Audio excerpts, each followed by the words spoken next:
कि हज़रत अबू बकर से इज्तिहादन गलती हुई, उनकी नीयत पे शक नहीं करते, अल्लाह ताला उनको माजूर फरमाएगा।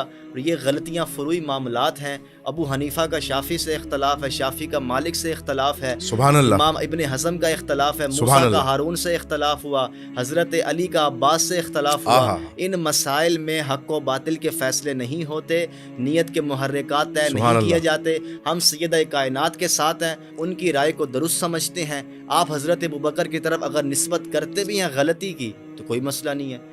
जन्नत और जहन्नुम का फैसला वही के बंद हो जाने के बाद जो करता है वो मिर्ज़ा कादियानी का पैरोकार आहा, है।